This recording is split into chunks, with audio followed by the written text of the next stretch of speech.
We're live? We're good? Right. Great. Awesome. Anyway, welcome to the Volcast number 5, specifically about E3. Dad put his glasses on, he's ready. And we have a different setup today. We do have, it's a very special Volcast because our very special streaming room doesn't have any power for some reason. Who knows why? We'll throw up a little video clip here. Yeah. Somebody's what? What's this video clip? Since do we have a cut? Do we have a cutaway? Yeah. What video? I gotta put this in. Are we gonna cut? I love this. It'll just cut away really quickly. I like this cutaway that is in between my hands right now. All right, as it's tracking, this guy right here. As it's tracking my hand movement. You're making no. I'm not tracking. It is. You nightmare for the Look editor. at this. Oh goodness. I just said that there's gonna be a cutaway, and we've been into a 5-person discussion on how this is your fault. Anyway, I instigated. Welcome to the welcome back from the cutaway. Welcome back from the that cutaway. Was the cutaway. You were the cutaway. What do you even have inside your glasses? Introductions. Oh yeah. Who are we? All right, backpedal. Just backpedal like 343. I'm gonna insert this section at the beginning. I'm edit it. King Crimson. How does it work? Jump on the meme that has been created for me for some reason. I am Adam Katz Green of Volcanic Gaming. Oh my God, it's Adam Katz. I hate all of you a lot. Anyway, and we'll go down the couch this way. I am Chris. I'm the editor. That's all I'm known by. That's all we call it. All you need to know. Yeah. That's all you need to know. I'm Volcanic Dad. I owe to Tim Ward. Last Friday Night Frights. Calling them out, eh? I got you, homie.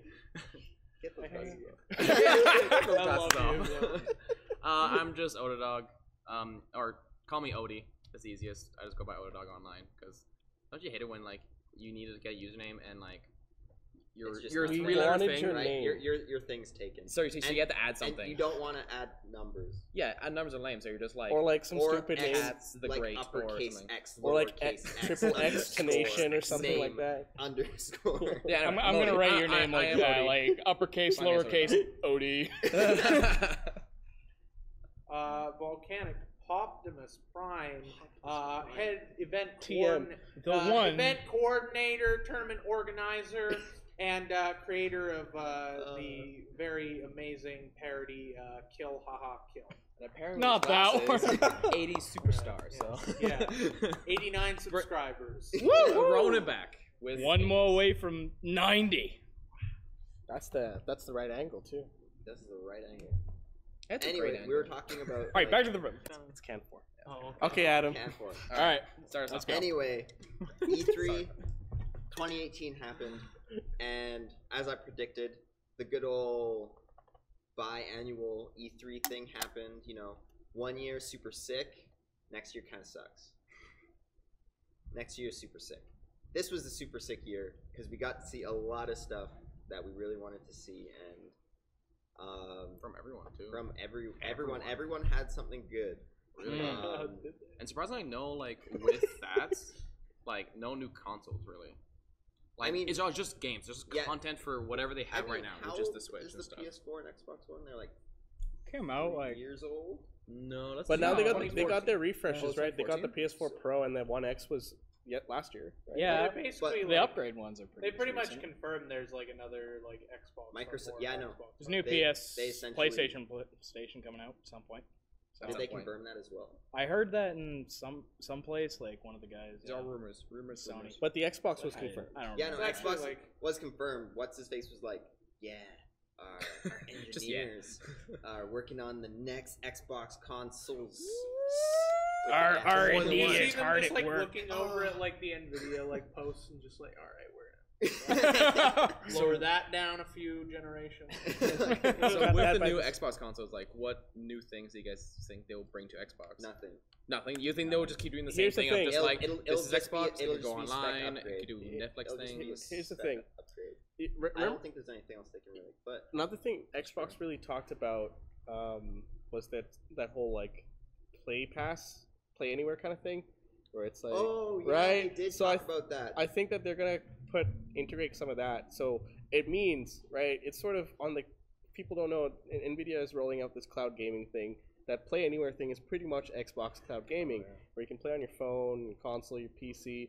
And what's kind of cool is that, you know how they're starting to release titles on PC again, the Xbox titles, and it's like, that's kind of neat. Because they did confirm Halo. I read they did confirm Halo Infinite will be playable on PC. Right? Oh, so I think that's super exciting. I think like that the new Xboxes will kind of harken back to, you know how the original the original Xbox was just a powerful computer, right? It was like, this is actually a gaming computer, right? It was like, shit, this is top of the line stuff, but you know, it's also like, I mean, did anyone use like the music feature on that thing, or like? And if you had internet access and like a reasonable amount of intelligence, don't you remember in like the green menu into whatever you want. You scroll down and there was music on there. It's open hardware. No one ever used it. No one ever used it. I think that's what they're gonna do. Yeah, no, it'll be interesting. I think that Play Anywhere thing would be super cool, but I'm not sure I'd use it. Like, it'd be cool to like bring my controller and like connect it to my phone and whatever I'm doing, and then like play a AAA game on my phone, because I can do that with this clouding service. But like, would you guys do? I mean, like, I don't think I play Halo Infinite anywhere, but like that's about it. That's the thing. Like when I want a game, I just want to like sit down and actually like game. And when you do that, you're obviously at your PC and stuff, right? You're not gonna be on the bus playing competitive Halo on online or something, right? Well, like, you know, that's like, a point. I feel like they might be going a little bit too far with this, but they need to just dial it back just a little bit. You know, here's the thing, right? It's like, it's a service that out of the gate, it's $1 a month USD, and it's just classic titles. So it's pretty much like a virtual console out the get-go, right? I wouldn't play. That's the thing. I'll play Halo Infinite on a TV. I can appreciate the artwork. Something like a beautiful game like Halo Infinite, which I'm sure it will be a beautiful game. You want to appreciate how nice it is, not on the bus.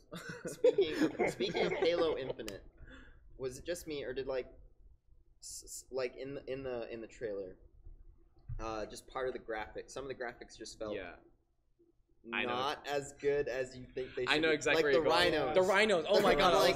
I was about to bring up the rhinos. They all look the same. PlayStation 3 rhinos right there. And they all move the same. And they all literally copy-pasted. Copy-paste. Yeah, and it says on like, our new just Halo 3 engine. gameplay. Look, it's our new Halo game. Yeah, the Slipstream engine. And then you're just like, these rhinos look terrible. No, I was literally like, I was watching it. I'm like, oh, that looks pretty decent. And then the rhinos. Oh, that grass looks kind of cool. Halo Chief looks weird in depth for some reason, just like there's something off, and then there's literally a clip of like a tree stump thingy, and I'm like, damn, that wood looks good. I'm like, that's some high res shit right there. It's not the first time Adam has said that. When Adam appreciates wood, it's good wood. I mean, like, I didn't really notice the graphics. I just kind of like how 343 has kind of realized, like, the only saving grace we have is to like backpedal and like nostalgia. It was insane nostalgia backpedal. As somebody who's been like Halo all my life, same with me. Yeah. It was just like after Halo 4, it was kind of like, I'm not really sure this is just noticeably. Also, same with me. Like the newest Halo games, I'm just like, I don't really care anymore. The number one thing I want to see from a new Halo game is I want them to bring local split screen back, because that's what I remember doing as a friend, is going over to friend's place. Halo. That's what and Halo, like playing Halo with friends on a split screen. Like, sure, the campaign was fun. They got rid of that. Was great. Like, but, like, online was fun. Recent ones like Guardians, split screen. Yeah. Slayer. One big thing, like a guy who does like some of the best fucking comparison videos is Cropecat on YouTube. Yes. And like his showing like the comparisons and design philosophy of like 343 is like, yeah, we want to make you this beautiful encapsulated, right? And then you have like an old Bungie employee being like, you know what? First we want to look at like, how is this level fun? How is this level fun to traverse? Because if it looks good, that's fine. But who cares about that? How fun is it? Because then I started to think, like, it really makes you appreciate the level design and campaign design in Halo, right? Because in the originals, because like Halo 3, you just had these big, like, open-ended kind of like beautiful areas that you could fight in, right? And it felt like the zones. Whereas Halo 4, it was like hallway, Prometheus. Yeah, it looks really nice. The nice hallway. Cortana. Before we keep going about Halo Infinite, And yeah, I definitely noticed in the trailer, it's like, oh, they're backpedaling. I'm like, yeah, no, that's a good idea. I'm okay. Because I really didn't care about the other Halos, and Halo Reach and Halo 3 are some of my favorite games of all time. Too, yeah. Like those were the peaks for me personally. So, and then like a lot of the gameplay conversions, I just never understood. It was just like the core of Halo and the fun of it was like you had these weird weapons that you gave to a very basic gameplay, right? Yeah. The basics of the gameplay is you were like you were walking tank, aim and shoot. There was no iron sight aiming. There was no like sprints and a bunch of these dumb stuff. There were armor. Okay, I mean, those abilities were pretty cool. Yeah, like Halo Reach, cool. I feel like the abilities were definitely all right, but it still felt like a Halo game, obviously. Yeah. It was just like, I just never understood like this need to make it into what it isn't for another shoot. That, and also, I hate to say this, but I'm sorry, art designers for like Halo 4, Halo 5, but like the armor designs you went for the Spartans and every armor piece is disgusting and it looks ugly. It looks ugly. I'm sorry. I made it so far because I didn't mind them. They didn't go really far. They just kind of over designed a little bit. Oh, over design. Yeah. You know, like how the Transformers in the movies are like, here we go. They look like piles of metal just put together. Yeah, but then like honestly, they're just like blocks. scraps of metal, right? Actual, just right? And then the Bumblebee movie, together. It's more blocky, and it's like, oh, like I can tell that this is a robot. I'm like, not a pile of aluminum. Who are you, Optimus Prime? Okay. Are we going back to the movie Volcast? Oh no, not again. Nope. But like, I totally get it. Like you'd want. Well, you look at like Matt. You look at the Spartan designs in the newer games, and they've got like big bulky bodies and the like slim suit nothing down there, right? It looks like I just thought of it. It looks like if you just reverse the proportions of like Kylo Ren with the sweat. That's what it looks like. Kylo Ren. Mom said it's my turn on the Xbox. It's just like they're wearing. Except it's reversed. They're wearing leggings with like armored shoulders. It's so weird. That's their attempt to make the game more realistic. And for a while, I think a lot of games did that, where they're just like, let's make this game real. Let's make it hyper realistic. Hyper real. Yeah, realism. Like, but now everyone's going back like, wait, that doesn't make a good game, really. You gotta have an artistic style. It doesn't make a good game. Sometimes you have to go bring it back, which I feel a lot of games are doing. Well, like, and that's the thing, right? Like, when people play games, they want to take it as entertainment, right? Bungie's philosophy was fun over everything else. Like, Nintendo does that too. I mean, right? That's the other thing, and that's why I came to this great realization today. And it's just like, damn, Gran Turismo is a shit game. Forza looks like so much fun. I want to play Forza. Yeah. Remember Burnout?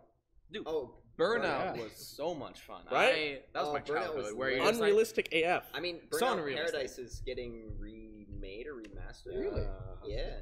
I'm excited. I didn't play Burnout Paradise, but I played like the other Burnouts. And that's the thing, like you don't really play to race. You're just like, okay, I'm gonna wreck some cars. I want to bump to mess into this. Yeah, exactly. Let's go. I want to drive my Lamborghini as a weapon of mass destruction. Yeah, they always look beautiful, but I just like because like the thing is when it comes to like racing stuff, every time I see it, I'm just like, I can get all of this in Grand Theft Auto 5 plus like a billion more things and that are guns and weapons. Like, yeah, this looks pretty, but like, I don't know. And like, probably people scream about realism and stuff of the driving. It's like, I don't care. I'm not playing with my $6,000 Vive setup that has realistic guts.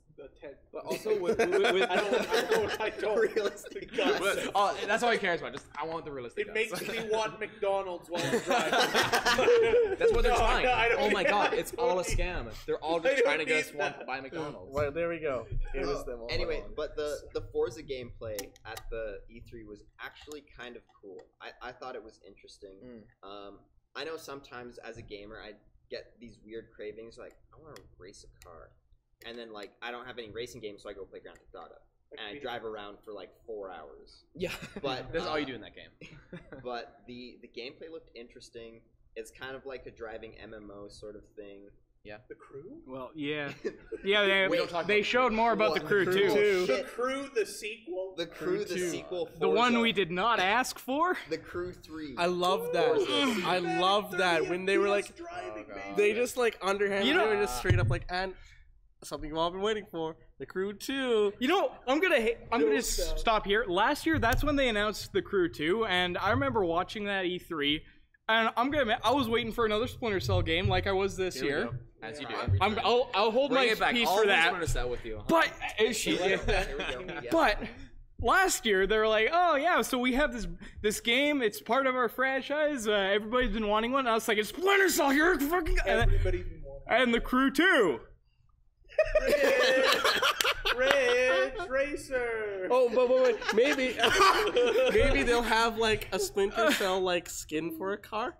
They have Splinter Cell everything for every other game. Oh my God. Division, there's Splinter Cell goggles. Ghost Recon, there's Splinter Cell goggles. There's probably Splinter Cell goggles and everything. Okay. Oh my goodness. Hey, Ubisoft, I gotta stop.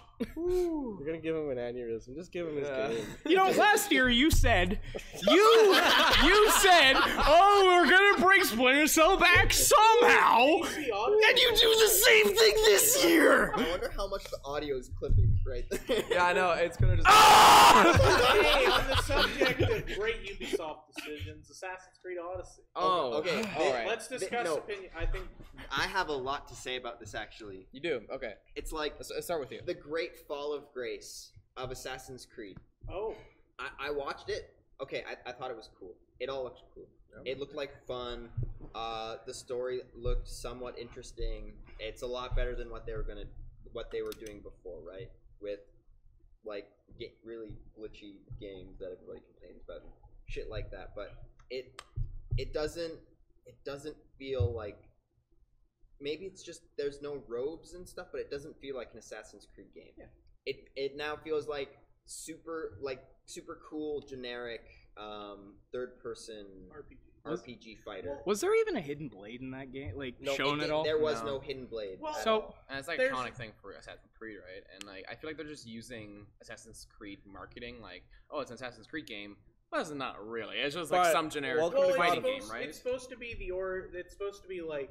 Because there was Assassin's Creed Origins, but it was like this is supposed to be literally like I think the beginning of like everything with the story. But to kind of put where I'm coming from and looking at it is like I kind of let the whole Assassin's Creed ship sail with AC3. I was just like they're just AC3. AC3 was good. I hate AC3, and I can debate with you why. I hate it's just a walking in the forest simulator. I'm gonna be I honest. hate AC3. Now here's the thing. When I was watching the new Assassin's Creed for Odyssey, I was like, well, I'm disappointed because Super Mario Odyssey. Oh, I was disappointed too. And I can't Yahoo or Wooha in this game at all. Like, Yahoo! Come on! Like, I want to find a star on the top of the Colosseum or three moons. Outside of like the gameplay changes, like if you just take Assassin's Creed out of it, I think the game has like some interesting stuff they're kind of going for. Like the map is really big. I kind of looked. Everybody's happy because you can, be a girl big map. kisses girls. So. Nice. I mean, you can be a girl on a girl. If I could be a girl that kissed girls, would you be a girl that would kiss girls? I wouldn't work with you guys. I'd be gone. I'd be somewhere else. If I could just be a girl. I mean, like, okay. You keep that face. Okay. I think the first thing that when Corey came home and I was when I last saw Corey after E3, I was telling him because I know he's a huge Assassin's Creed fan. I said, you know what? I'm disappointed, but mainly because it looks like God of War 5. God of War 5. Because here's the thing, right? Kratos is now in Assassin's Creed. Well, like here's the thing, right? Because the original 3 God of Wars were hack and slash set in Greece. Okay, cool. And then God of War 4 was more of this third-person view hack and slash, but with a story element, more story-driven. Really fucking cool. And with a boy.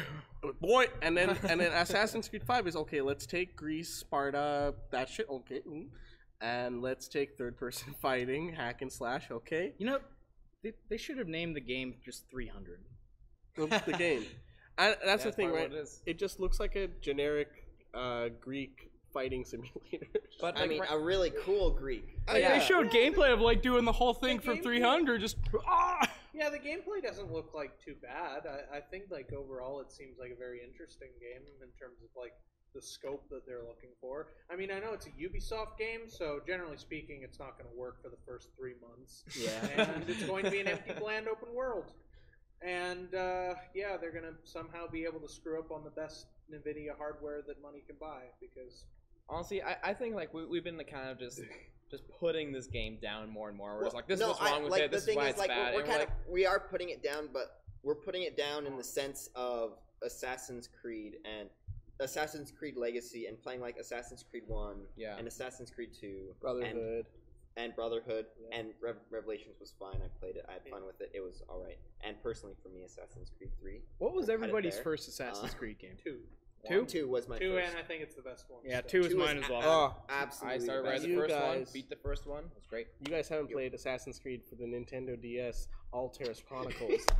Oh my god. I'm sorry, and we Sean. never will. Sean, can you press A to blow out candle and insinuate that you are having sex? Yes. No, you can't. Yes, I can. Literally,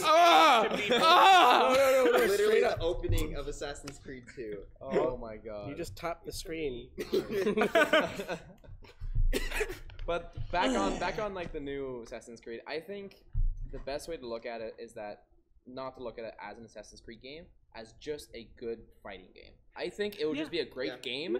If you think of it as Assassin's Creed, you'd be like, oh, it ruined the whole franchise. It will ruin the game for you. So as long as you don't think of it as Assassin's Creed, I think it'll be a great game. You see, that's where I'm like a little bit positive on it, because it seems like the past 3 years, the ones that they've said don't think of it as an Assassin's Creed game seem to be the ones like, what is it?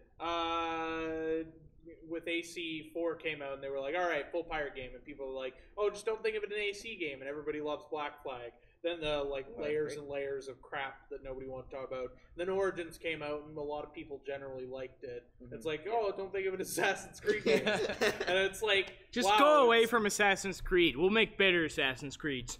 Also, none of the games are Assassin's Creed anymore. They're just something else now.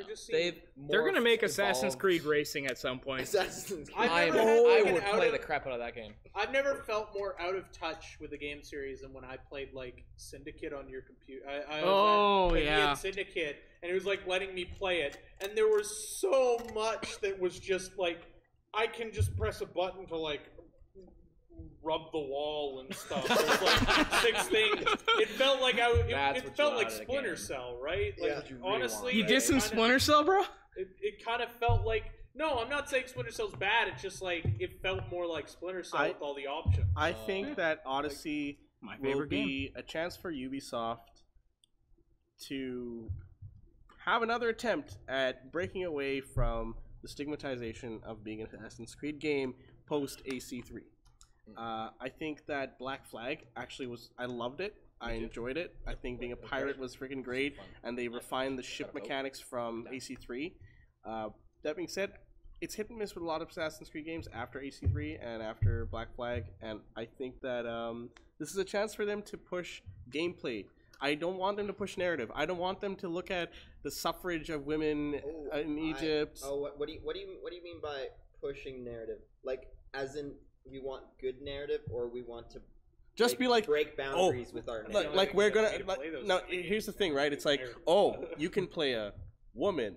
Okay, cool. Is that all you're gonna sell me? Like, tell me that this is a woman who's coming from a struggling family, right? Give me a good story. Tell me, like, yeah, okay, cool. It was maybe shitty. It was really shitty to be a woman back in those days. Now tell me how she overcame that and became like a defining assassin in the Order. And in a franchise where it's a mainly male-dominated thing, and be like, oh shit, right? She's the mother assassin. I'd love that. Okay, that sounds pretty fucking right. Like the story of the mother assassin. And then like she loses her finger or something, and then that's how the blade thing starts. Yeah, right? Maybe she's the one that started the blade thing or something. Right? I don't fucking know. But I don't want it to be like. Yeah, no, I was gonna say that we like way too much on this game. I have way more. But that's what I want. Let's go back to Splinter Cell. You sit down, boy. I'm assuming there's a Fallout. Michael Ironside. I'm assuming there's like a Fallout section in that. Absolutely. All right. Well, I'll keep the anger ready. Oh no. Let's huh? segue into the Fallout directly with Pop's anger. Okay. Let's talk about 76. So here's my issue. Here's the thing. So I'm not against what the game is, because I've read a bunch about it. I can kind of boil it down. What they're going for is 26. You're 26 years after the bomb falls. Vault 76 is one of the control vaults that opens. Everybody leaves. to restart. And kind of their whole idea is that there's not going to be non-player characters that aren't enemies. There's going to be like some enemies called the Scorch, which are just ghouls that have weapons. But there's going to be no NPCs that you interact with, like quest givers and stuff. It's basically all player interacted. So in other words, as much as they're trying to fight it, it looks like it's going to be a Rust-type game. Now, the main thing that I don't like is not that whole style of gameplay. It's the fact that, one, Bethesda doesn't like to kind of look at... They kind of don't like Fallout lore. They really don't like it. They kind of like doing their own Fallout lore, which is fine. It's just like you've had a whole bunch of pre-established stuff. Because my problem is it's like, oh, there's going to be new types of power armor, even though the power armor wasn't... There were only 2 types that came out after that were there before the bombs fell. Mm-hmm. Like, that's the reason why there's a whole bunch in Fallout 4, right? Which is because, like, all that was made afterward. But anyways, if we're going into my main opinions, it's that Fallout is generally an RPG experience with a good narrative and solid lore.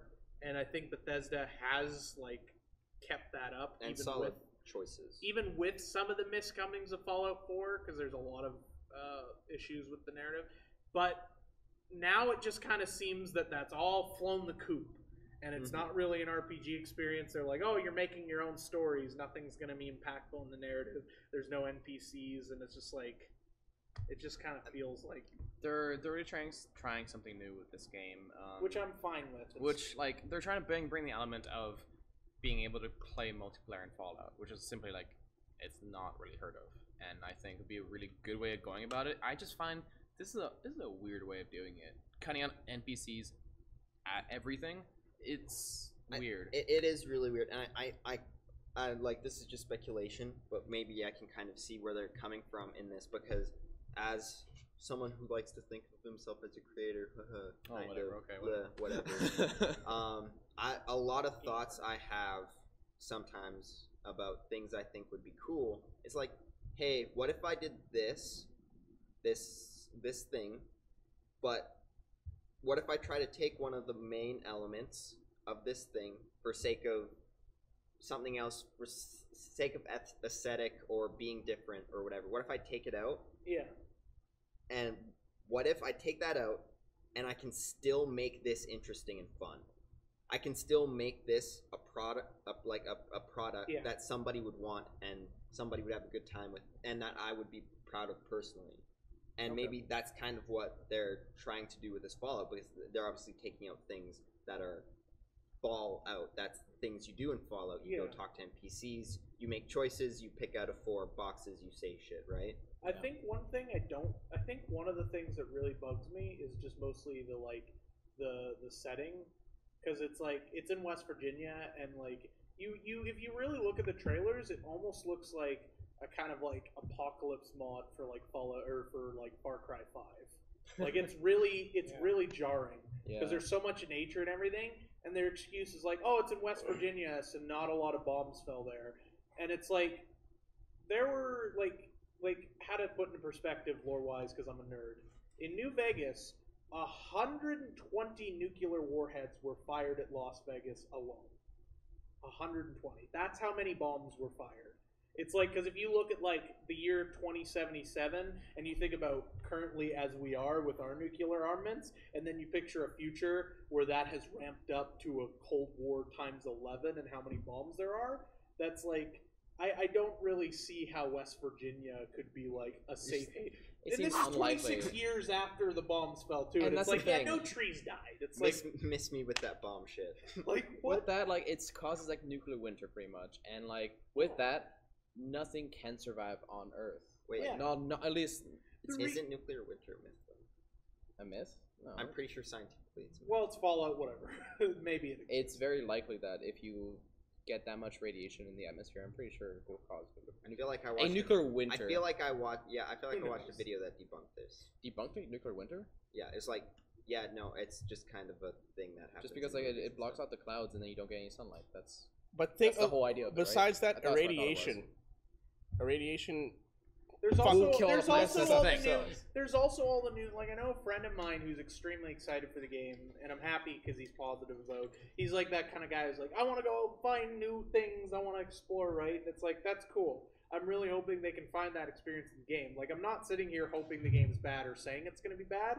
It's just my reasons for kind of, like, being turned off. No, like, fair, and the creatures, too. They're, like, there's all these new creatures, like, dragon-style, like, bats and stuff. And I'm kind of looking at it, and it's like, all the older Fallouts are set 100 to 200 years after the bombs fall, which is enough time for, like, that heavy nuclear radiation to create these monstrosities. Whereas, like, now you have 26 years after, and you have bats the size of, like, dragons, and it's like... Yeah, mutation that doesn't take... It takes longer than that. Because the reason the death claws are like they are is they were designed before the war. Yeah. So it's like, it kind of makes sense there. That's why they're the, like, be-all, end-all crazy mutants. Right. And then, yeah, it's like... And then they're adding super mutants, too, which would mean that, like, one of the vaults on the East Coast... It's weird. It's lore nitpicks for me, and it's honestly... I hate to do it because it makes like me sound like I don't want to have fun, but it's like it's like what irked me about Fallout 4 is it's like you have a pre-established character. You have you're a husband and or wife, and you have a child, and you have to care about this for any narrative. You have a voice that may not suit your character, and it's just kind of like. But I want to be my own guy. But I think the thing with you is just like you are pretty much a diehard Fallout fan, and this is just very different. And you're like, oh god, I'm scared. Oh god, what are they doing? What are they doing? I kind of have things to say about this because it's gonna tie into something I want to talk to in a really weird way. Also, Elder Scrolls 6 before. We'll get to that. Trust me, we'll get to that. We're not gonna stay too long on it because we could talk all podcast about it. We can, but listen, so like things like Smash Ultimate, right? So people are like, "Oh, damn, this stuff is really cool. This looks like it's gonna be a lot of fun." And then for me personally, I'm like, "Wow, this looks really cool and fun. It would be even cooler and better if it had wave dashing and things like this." And other things that I personally want. And a lot of people look at something like that and they're like, oh no, that's so stupid because then I have to like learn that shit or whatever, and then I don't want to do it, and then and they're like, wow, these competitive fucking people are like ruining this game. And that's kind of how I see where you're like, I really love Fallout and this lore and stuff, and this part of it's fun, but you're not putting it in the game for whatever reason, and it sucks. And like putting things in the game like competition, things that competition wants, or lore and what lore nerds want and stuff, it doesn't take away from the fact that we're playing a video game. Yeah. This competitive video game, this game we play competitively. We play it competitively because that competitive rule set and the way we play it makes it fun for us. If you think it's stupid and you don't want to and you want to play it for fun, fuck off. Go play it for fun. I mean, like, we're playing a game. Like, adding these things doesn't make this not a game anymore. That was, like, one of the things that was irking me all E3 weekend. It was just like, wow, casual Smash... I never thought I would say casual Smash fans are, like, way more toxic than any, like, tournament player. Because I was just seeing, like, thread after thread of just viciously insulting Melee players for everything. Really? Like, blaming us for everything. And it's like, as soon as the new Smash, it's like, oh, it doesn't seem to have wave dashing or L canceling. It's like, oh, I guess it's going to be fun. And it's just like, what happened when Melee was released and none of this stuff was really around? Did you not have fun with the game as soon as people were able to do that? Did it become not fun? Like, why can't you just have fun with the game? That's what they scream at us, is that we're not having fun. You know, you playing that game, you're not having fun with it because it's not how I have fun. That is why you were a bad person. And the other crazy thing about that is, on the other side, I don't hear competitive players being like, no, I don't want to play with items on. This is stupid. Like, I don't want to play with 8 people. I never heard that from anybody. This is like, it's a game. We're playing to have fun. Right. Yeah. The only times I've ever heard someone say no items on is when you're in a rule set that has no items on. Yeah. Yeah. Right. And I think, I totally see what you guys are saying, because you can't lose if you put in things that the fans want. because, look at Smash Ultimate. You can turn off stage hazards. You can have all these characters that we've always wanted. There's directional air dodging. But items are still in it. So the casuals can turn it on and they can have their fun. They can have all the messed up stages they want.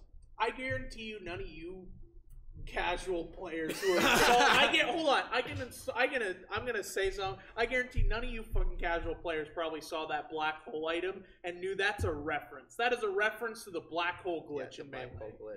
You know what? And that's a fun thing. Our shoutouts to Riley showing everybody how to do that on like free setups and tournament, showing people how to do the like black hole glitch, and it's like, yeah, we know about that stuff. You're gonna have to explain that to me. What is that? It's a weird thing that I can't remember how you start it. I think it's like PK Thunder and like Bonk Shines and stuff. And essentially, isn't it a turn up as well? Yeah, it's turn ups. Essentially, you create this like black hole that ever rotates and sucks things into it, and it's really weird because as soon as you start throwing items in, the frame rate tanks to like 5 and just a storm of turnips. And then your character can get sucked in and then like just take a billion damage. Yeah, you instantly take 999 damage and then just die. You're just boom. It's funny as hell. That's the thing, right, with Fallout. I do feel like they've toned down a lot of elements just to be able to make it one of those pick up and play multiplayer, but there's still a story option. Like Destiny. Alright guys, going into the Death Rat Cave. Oh yeah, I'm gonna get some sick loot. Right? Oh, jeez. Talking about awkward E3 things, did you guys see the Just Dance? No. 2019, whatever. Oh. They're having Dancing Panda. You want to talk awkward? I mean, it wasn't that awkward. It was kind of cool. I'm like, that's kind of fun because like Just Dance is what it is, and that's what it is. So. Do you remember the Microsoft thing for Division, like their little gameplay talk? Yeah, like man. For the Division 2. Oh my god! Like this stuff. Did they do it again? They did it again. What do you say, guys? Take back the capital. All right, let's go. Ready? 3, 2, 1, go! Why? People don't talk like this. I mean, you want to make casual? To be fair, they got it close. A lot of the time, I was like, "Wait, who's talking? Wait, is that like a character, or is that the person playing the character?" Yeah. And then I'm like, "Oh, this is kind of realistic." I feel like you either got to do. Ooh, that's cringy. But what if like it is realistic and we don't realize that? Do you talk like that? Maybe we're weird. Maybe we're weird. And that's how regular people talk. I don't think I feel like we're definitely weird. I think I would. I think I'm be perfect. Removed from Volcanic if we like recorded what most of my friends say during Overwatch. I'm so like. Good point. Fallout 76 though, I think it's. I'm excited. You can nuke players. I'm excited to see what it has to offer. I'm not going to judge it on a Fallout 4 thing because it doesn't look like a Fallout 4 2.0. It's not that. It's different. Looks completely different. I just hope that. I mean, who ran Fallout before in 1, 2, 3 and New Vegas? It was I can't remember what their what they are named now is Obsidian. Yeah. Obsidian is known for making the Fallout 1 and 2, and then the better version of Fallout 3. Yeah. So they're like, hey, you guys have like 18 months to make a new Fallout game.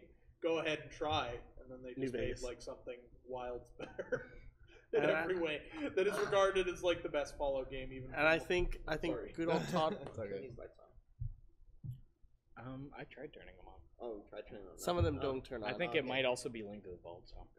So I think that it'll be a fun experience for multiplayer. Let's just see. Hope the lore is as deep as we want it to be. As spicy as we want it to be. It's like my friend Alex is buying it.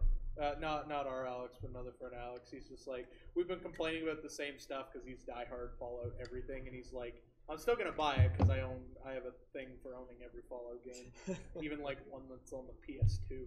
Nice. Fallout. Anyways, what's next? Let's move on to what's next on the schedule. What am I yelling about next, Chief? You're not yelling about anything because we're talking about some memes.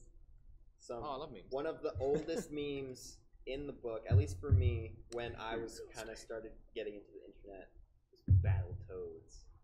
The Battletoads meme, and calling GameStop and asking if they have Battletoads. The sequel. And they're actually making another Battletoads. Yeah. which I think is hilarious because we like the internet as a community, whatever community it was, doesn't really matter. The internet in general memed a brand new Battletoads into existence, and now we're gonna get a new Battletoads. And the other thing is the Smash community memed Ridley into Smash 4. What the meme started in Melee, didn't it? It was Brawl. like Brawl. It was about Brawl. It was in Brawl. It was like someone was saying that Ridley was going to be in Brawl, and that just took people off. are just like, oh, because on the forums they're like, no, he's too big. Well, okay, wasn't Ridley in Brawl in that that story thing? Yeah. He's like also playable a stage character. hazard and like. Oh yeah, he's one of the stages in that one. Now here's the thing, right? I think so. Do you guys remember, like when the character comes up, you know how it'll say Mario joins the fight, Peach makes it peachy. Ridley hits the big time. Ridley kills two people. It's the big. Ridley kills two people. No. Yeah, it should be Ridley murders two of your favorite Nintendo characters. Do you guys not get it? Do you not get it? I do get. He was too big. And he hit the big time. Nintendo knows. Like that's Nintendo, also Nintendo like did a meme. Isn't it amazing that we're in a time? Well, first of all, that the memeing, the level of memes we are at. It's pretty insane. It's a renaissance, I think. It's a renaissance. Anybody want to help me make some Splinter Cell memes? No. We'll pass. See, like we would try, but we have nothing to work off from Ubisoft. But give us things to meme. But like, give us things. It's been 5 years. Sorry. It's crazy that like we meme this shit and we meme it into existence and it happens. Because it's memes have influence over companies. Yeah. It's like we have power. It's almost like memes are written into our DNA. Can we invest in memes? Wow. Huh. Now there's a pretty meme. Because they are. It's just most people only know the internet version. Yeah, Dawkins, what is it? Is that memes are like a part of social evolution, dude, I'm right? not a nerd. All right, so as he goes on about Fallout. Okay, so pretty much, and this is why memes are so effective, because memes are a cultural piece. They're part of us as a society agreeing on something, meaning something. Yeah. Right? This image means this, just like how letters mean something. So when a company sees collectively that a large fan base is saying, hey, this is a thing we want to see, but we're going to joke about it because we know it's never going to happen, or X, Y, and Z, for whatever reason we're making fun of it. If it's a reason that's based of your company won't do it, or it's something that we've been wanting, it's a good opportunity for companies to not look at it as, oh, they're hating on us. It's to be like, hey, now there's a pretty meme. Let's jump on that meme. Could we make Shia LaBeouf a Smash trophy? No. Yes, yes, we can. Just watch the arms be like, I will jump right on that. Right. Pretty sure Steve's gonna be let's email trophy or an Echo Fighter for Link. Yeah. He's close. Just change a couple things. Oh my god. I would be so down. See, I'm of the thing where I don't care about what meme fighter. I just don't want Goku because I don't want the weeaboos to have their day. I don't want that. Can we get Lars or Anderson Sora as because I'm just a heartless monster. Goku's never I don't want Sora either, just because I very much don't understand Kingdom Hearts, and Kingdom Hearts is beyond me. And the only thing I know about Kingdom Hearts is that too much. The Prosy video summed it up. It's like, you think the darkness can beat the night? It's like, or what is it? Monsters Inc. comes up. Fucking Mike was out. I love Kingdom Hearts. Yeah. It is so fun. Literally, the only thing I know about Kingdom Hearts is like, I read like a Reddit comment, and it was like, Kingdom Hearts 3 would be great, but like, how the fuck are they gonna do it? Like, there's so much shit, like so many untied ends. How is this gonna make any sense to anybody?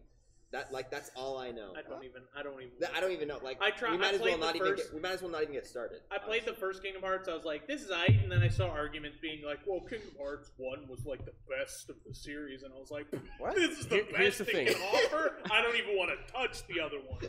Holy crap! I have about 3/4 of the Kingdom Hearts games. And that's something a Kingdom Hearts fan would say. And yes, I've played these, and regards to story, I I don't know how the hell they're gonna tie it all up.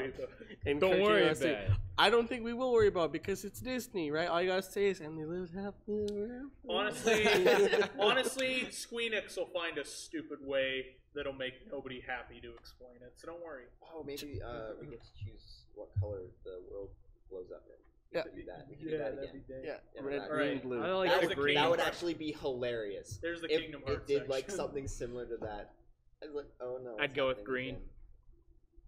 I like green. I'm Green's on that. good. Yeah, go hashtag green. Let's make this big. Yeah, everyone blow up the world in green. Red was alright, but green's good. All right. Let's move on. One of the cool things. I think we're gonna move into sort of video games as an art, because I feel like video games as an art is really starting to mature as an art form. We're starting to see some cool things, some interesting points of view and issues looked at in video games. Like, for example, that one horror game where the girl is looking for her little kid. Oh yeah, that one. Yeah, like that was some interesting shit.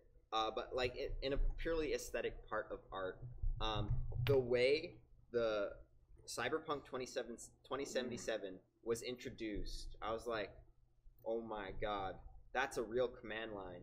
Oh shit, he used CD, that's a thing.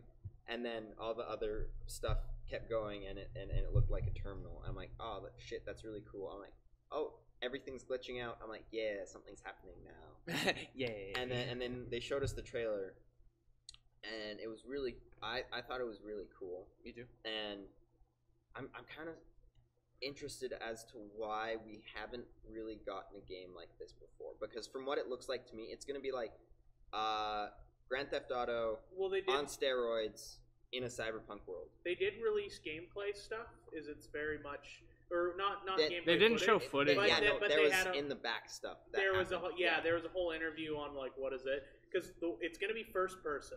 They said. Really? But what they've mentioned is that it's going to be a RPG with shooter elements, not a FPS with RPG elements. It's going to be strictly RPG that has shooter elements. Holy shit! So it seems like they're definitely great. That sounds. And this is they brought a lot of stuff up from the original Cyberpunk game, which I'm not too familiar with, but they said like it's very much going to have elements of war from that, so that's cool for people who know. And this is CD Projekt Red, the guys that did Witcher. I'm pretty. They went from the first Witcher game to being Witcher 2, that's better. Witcher 3, Game of the Year. Yeah. And now we get this. I feel like it's going to keep on going up.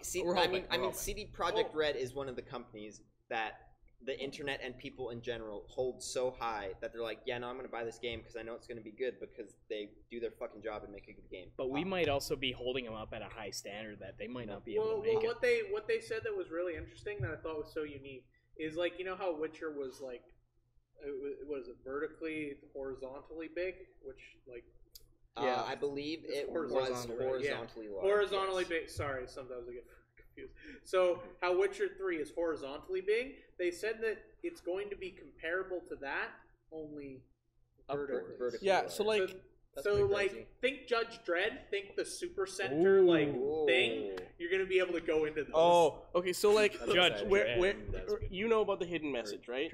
No, I don't. Okay, so do you guys remember the hidden message in 27? Because if you freeze the video, I think so the song that comes up in the trailer is called Bullets, and it's the one that was in the reveal 2077 days before it got released, which was in 2012, was this trailer, right? Really? Yeah. So what happens is like it shows in that original trailer from the day of E3 to 2077 days from the day of that E3 reveal that we had recently.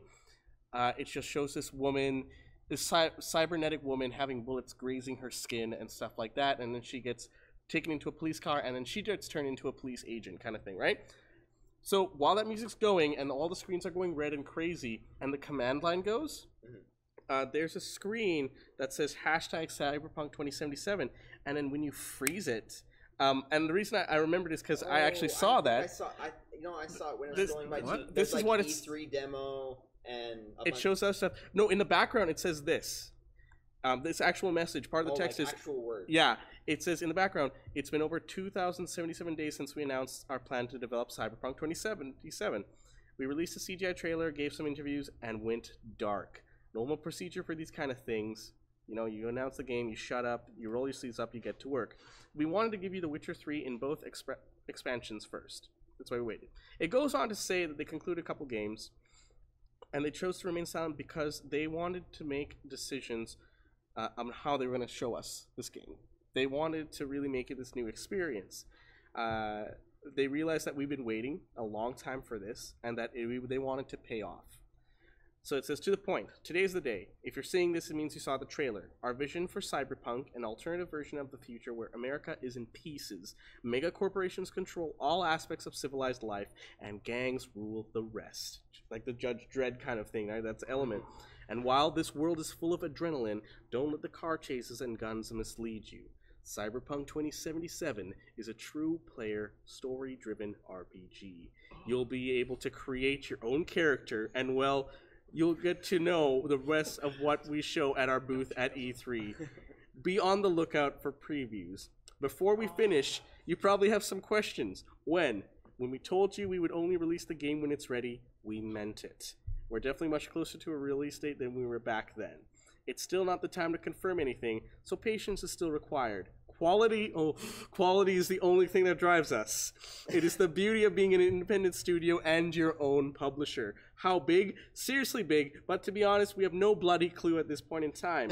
Once we have all together, we'll openly tell you that what you can expect. We promise we'll do this before we talk about pre-orders or anything. Free DLC, expansions, and DRM. We expect nothing less than what you got with The Witcher 3. As for DRM, CP 2077 will be 100% DRM free on PC. And then 4, microtransactions. In a single-player role-playing game? Are you nuts? Yes! Yes! So, if you stop, right? Like, let's go! Like, let's go! CD Projekt Red, let's start. Give him a hand. And that's that, like, where this art form is maturing, where we get people, like a group of people like CD Projekt Red, and they're like, this is like what we want to make. We want to make this amazing. We want to do this in a way that it's going to make an impact. And right? When you play it, we want to make an impact on you, and we essentially want to impress you because, most importantly, we want to impress ourselves. Yeah, and more developers and publishers should be with that. Yeah, they really should. Well, here's the thing, right? Is that in Witcher 3, spoiler alert, when Ciri's talking to Geralt. Actually, yeah. I'm reading the Witcher books right now. He's actually playing it, doesn't want any spoilers. Okay, cover your ears. If you don't want spoilers, cover your ears right now. Okay, so in Ciri, she talks to Geralt. She says that when she was running away from something, that she had to transport to different worlds and the like. And one world was a world where people waged war at a distance. They had pieces of metal in their heads, and they had flying cars. She says this. Like something? She says this directly. It's not even implied. Straight up tells Geralt, I saw this, and he's like, Ciri, don't bullshit me, kind of thing, right? Well, she travels through dimensions, so it's possible right? It's lore. So here's the thing, right? I love that CD Projekt Red is going for this RPG thing because it's going to be because referencing its past work as a developer would be really cool. But on top of that, Cyberpunk and augments are a part of our future as a species. We don't have many experiences outside of film to talk about how these things are going to impact our future. It's right? It's like I like it how everybody just immediately forgets Deus Ex exists after this. Oh, like, that is true. What? Everybody forgot about Deus Ex after the new game came out because everybody talked about it on the internet. But we didn't ask for it. Oh shit, Deus Ex was great. They should make another one. And then they made another one, and people played it and like, oh yeah, this game's great. And done. And that's one franchise though, right? Yeah. Deus Ex is one franchise. System Shock is another franchise. But nothing like this where it's going to be you. It's going to be a game focused on you. It's not a game focused on this character that we made who never asked for it. We're talking about a character that's you and how you interact with this future world. That is the near future, right? We have a world where we have bionics, we have implants, cybernetics, really cool drugs.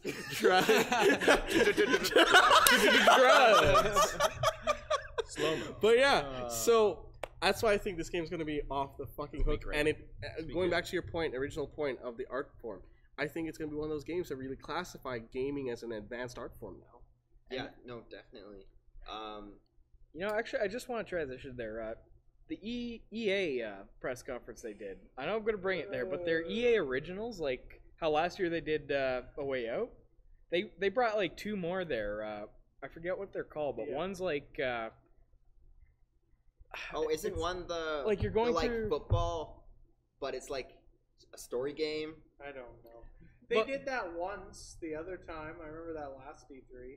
Most of the time, or most EA ever does is just like, hey guys, FIFA! Woo! It's like, no, FIFA, woo! Here's all the for some reason, we didn't let any FIFA fans into the press conference. Is it just me, or are FIFA's like models are EA's models kind of in this weird, uncanny stunt of never getting any better? No, yeah, I definitely see it. The sports stunt is just like their graphics used to be like getting better and better, and that was the only thing about them.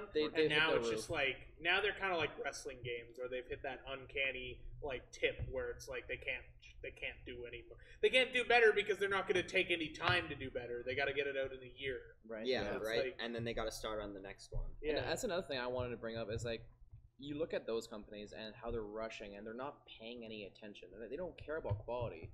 Whereas you see the Cyberpunk, they're like, we are not going to set a release date. We're not going to tell anyone anything because we care about quality. And that's exactly how games should be made. Yeah. Instead of EA and doing this stuff like, okay, we're releasing a game every year and it's going to be garbage, but we're releasing it. But the number one thing I find EA is starting to do good is they're doing this EA Originals program where they'll take small-time developers and they'll just fund them. Yeah. And they won't, like, involve themselves into any of the development. Good. They won't, like, tell them, like, oh, you're going to throw some microtransactions in there. You're going to start doing some DLC for this. Like, they just let them do what they want. And that's what big companies should do. They have the money, they have the influence. They're just and A Way Out was instead of trying to get in there and like do their own thing. And A Way Out was like one of their first ones, and it turned out to be a pretty good game and for cheap, and they had it great. It's sort of like Steam curation on steroids. Yeah, but like. Steam curation is a system that has so many flaws in it. It's not even funny. But I just appreciate the fact it's unfortunate. I love the meme. It's like survival, open world, crafting, and then another tag, and it's like the 4 horsemen of the apocalypse. Crafting, just because it's like in almost every Steam curated zombie, dino, shark, oh no, survival, zombies was the other one. Yeah. But the other thing I want to talk about when we're talking about art, there's this really little thing that Sony did / Naughty Dog did, which is another one of those developers that is in the ranks of CD Projekt Red, where you're like, we know what we're gonna get it's gonna be really good stuff, and you've done nothing for me not to trust you, for me to not get excited about what you're making, right? So Rat Cortex wasn't great. Let's forget about that. Cortex wasn't that great. Anyway, there's a really cool thing when they're showing The Last of Us 2 gameplay and trailer, which was an amazing trailer, and it looked really, really cool. But they started off the conference with it, and they had the guy who did the guitar for the first one and all the music, who's obviously going to be doing it for the second one. But they had him do a performance on stage before they showed the trailer, and a lot of people might be like, "Oh wow, this is lame. Like, I want to see my video games. Like, what the fuck is this?" The other thing I find don't care. And then if you look a little closely, it doesn't take much. You look at the little like church thing that they're in. You look at it, and then we do the performance, and then we cut to our gameplay. And Ellie and the girl and the guy that she's with, and the cutscene before the gameplay is in a very similar set. Like almost the exact same set that everybody is sitting in to watch this trailer for the new game. What a great way to get your audience into your. I mean, I thought it was super, super cool, and the thing they had to it blew. Like I was like, oh, that's really cool. Like that's some artistic cool shit right there. And then what they had to sort of sacrifice is like, okay, now we're gonna go to our actual venue, and we're gonna go on a little break. And then people were complaining like, oh, why, like, we're going on a break? Like, this kills the hype. This is stupid. You went into a little church for no reason, and now we have to wait for the rest of our E3 conference, and I hate this. And I really hate it because it's sort of coming in. Gaming is coming into the general public a lot now, and obviously we're getting a lot of like degeneracy, like comments like that, like no patience, I want what I want, like some really annoying shit. You have to have a little bit of patience, and it's people like that create things like, I want what I want. I want my FIFA game every year that's tweaked a little bit. I want my Call of Duty 4. Like I don't want to use my brain. I kind of just want you to spoon feed me something. That's the sad thing, is because there's a huge chunk of those people, and that's like one thing I've always thought. It's like what's really sad is that got some notes in class. Yeah.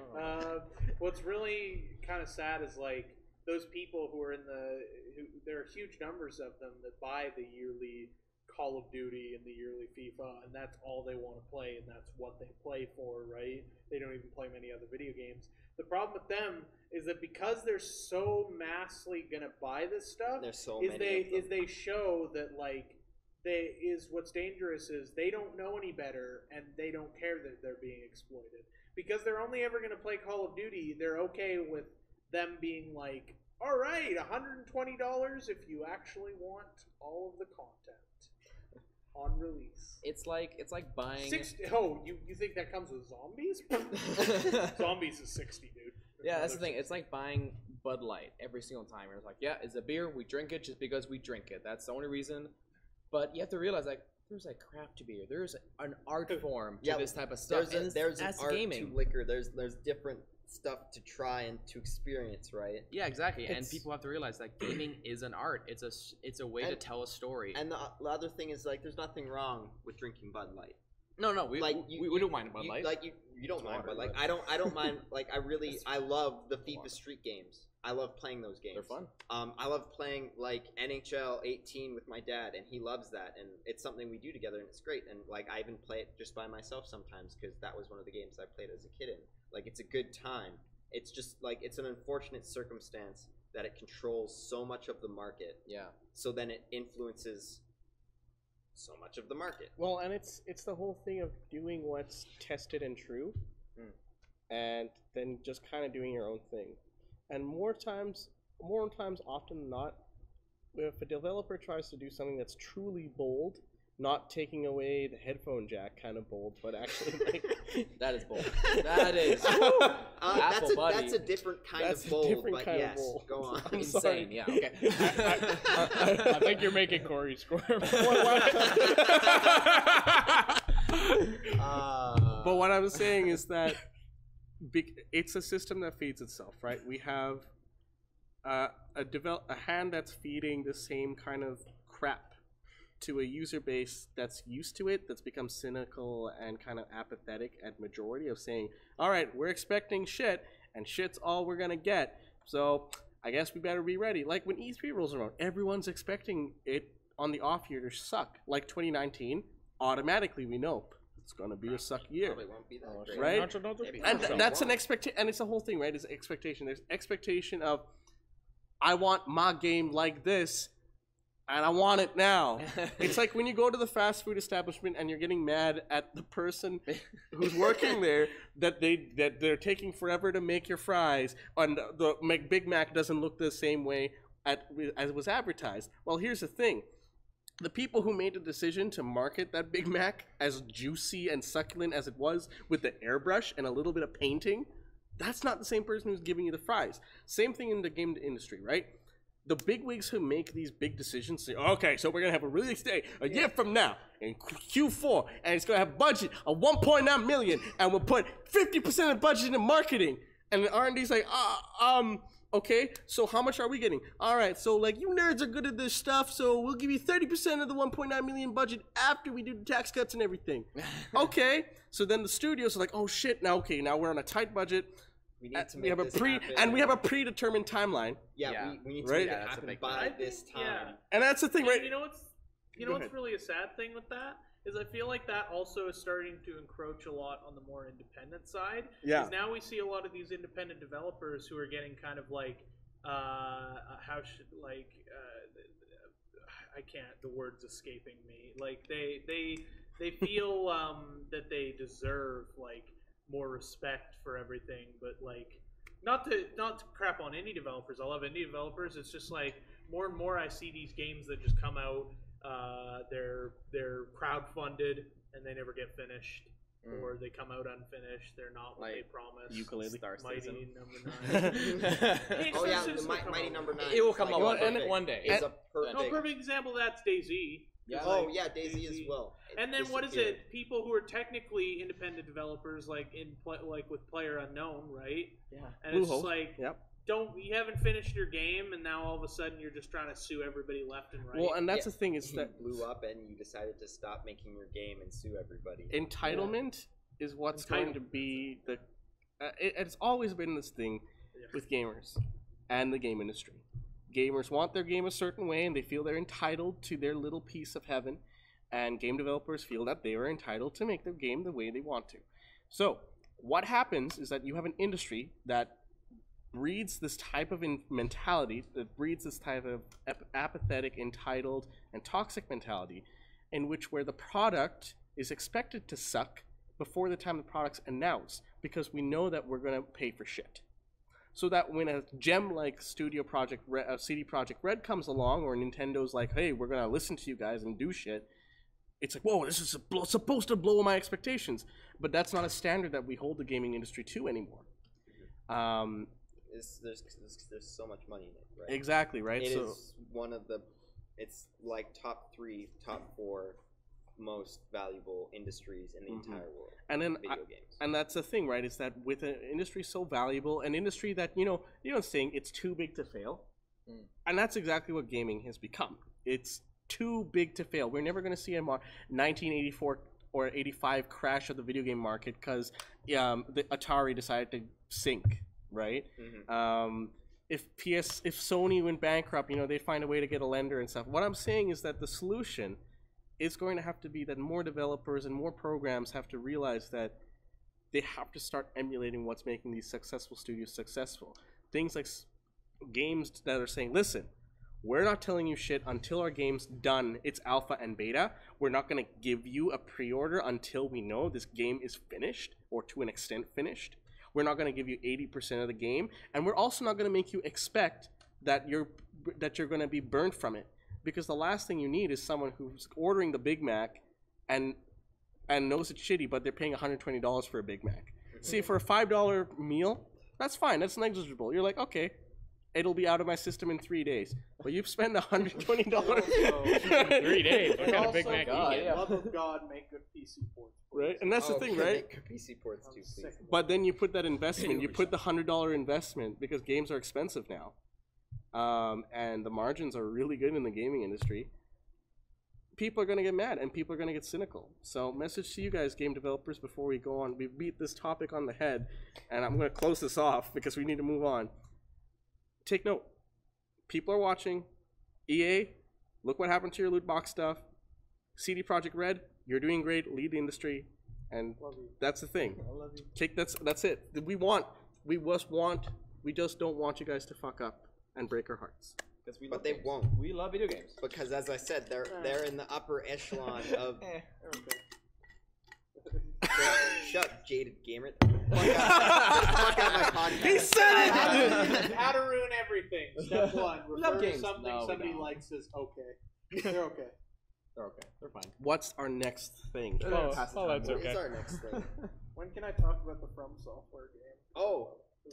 Let's start with samurai games, because we got 2 samurai games. Actually, 2 shown, a third one announced because Neo 2 has been. Oh right, Neo 2 as well. It's like cue the. I don't know if we can find it, but if we can, cue the image of like the Simpsons monkey fight with all the the Japanese the samurai. Yeah, no, but also like the cool thing. So the one from Sucker Punch. Before that, they also did a musical thing, and the guy who's playing, I forget the name of the instrument, that whole thing, but he's one of the only people in the world who's mastered the only this. grandmaster. Yeah, the only grandmaster of that instrument. That's something really cool, and it's a Japanese instrument, and it has to do with Japan. Anyway, samurai games and slicing things. Well, I want you to start with the From Software games. From Software, so it's like Sekiro, Shadows Die Twice. I think it's referring to an old From Software because they have a lot of games. Like some you just don't even know, like one called Ninja Blade, which was like forgettable Ninja Gaiden ripoff at its best. But I love From Software. I love pretty much everything to do with Dark Souls that doesn't have a 2 in it.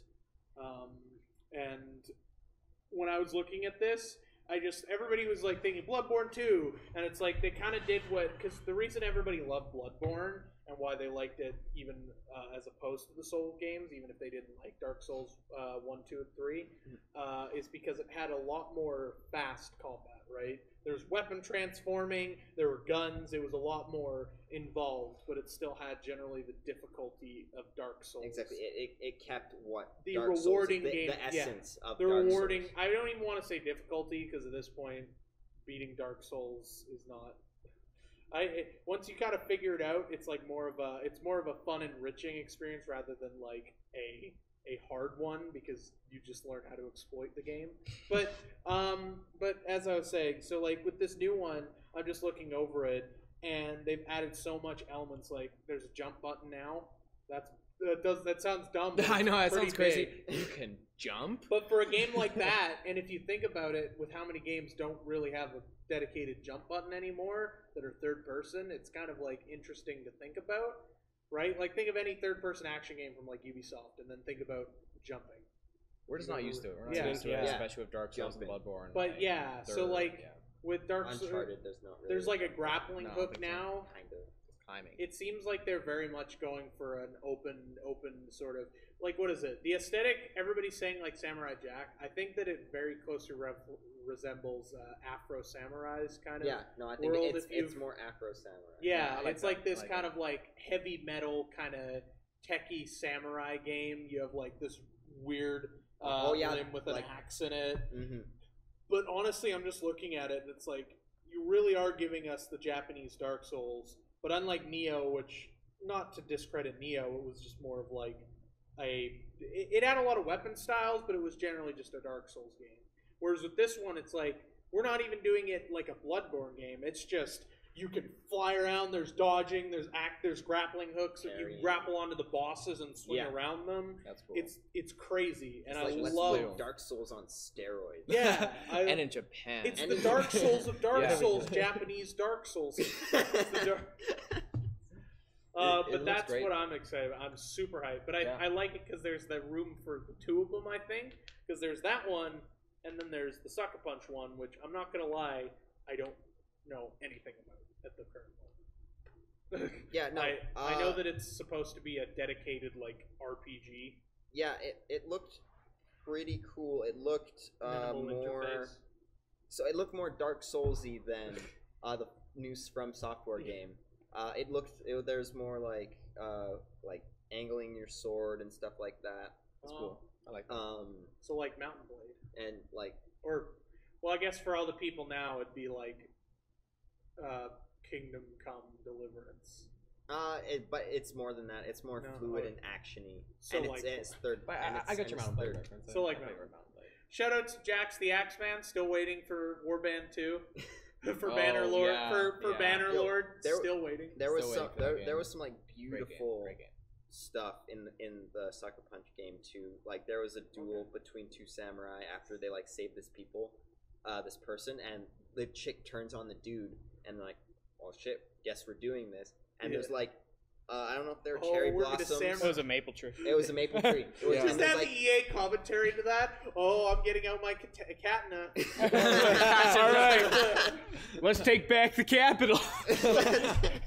Go, go, go, go, But go. there's like maple leaves falling. It was red, and there was like a sunset behind them, and they were Canadian like, samurai in a watery sort of a shallow water thing. It looked really cool and really beautiful. When we were watching that, I posted in the chat saying, "Is this is this Japanese Witcher?" Because I thought you were talking about the From Software game. I thought it was From Software at the yeah, because I thought that's what I could get that if you're saying Witcher for that, but I thought it was the From Software game that's being shown. I just saw like really the writing in the field and everything. Looking, is this Japanese Witcher? Ooh, I'm so fun. We're gonna move on. We're gonna do 2 more points. Good point. Yeah. And then, 3 more points, and then we're gonna close it down. I mean, it is a special. It is E3, a special time for gamers. So it was a special time, special set. Special also, time, shout outs For Honor's getting updated to no one's. What? I mean, I was It's still a game.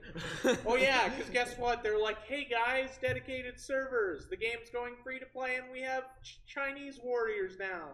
And it's like, oh wow, your core gameplay is still just horrifically bad. I'm sorry. Yeah, still no one cares. I'm not sure. I've never Have you played it? No, I've on an outsider viewpoint. I looked at it. I'm like, this gameplay looks really cool and actually kind of deep. It does look very cool.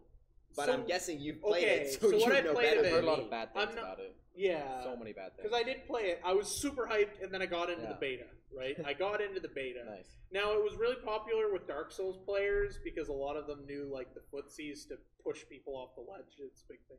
But, like, I played it, and the way that it's, like, controlled is just so, like, unnatural. It plays like a weird rhythm game. It plays like a clunky rhythm game. And I remember the veil started to come down that it's like they're one of those kinds of games that like takes one historical element and then just like I've noticed a trend. They take like one thing and then they try to like amplify it being this cool historical accuracy thing. Like for example, the big thing with For Honor was the guy holding the blade by the blade and using the hilt. And I remember like all of a sudden the big marketing push was, "Oh, this is historically accurate."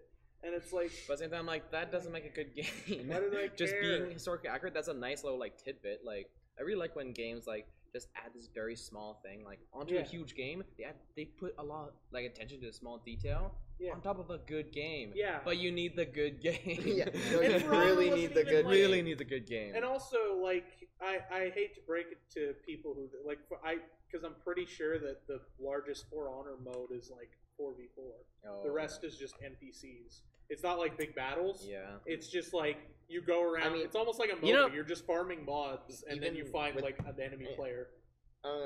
They probably put a even the way the combat kind of works, like it wouldn't really work with a ton of people. It's kind of nice. But anyway, this one will probably be a quick one, but Death Stranding.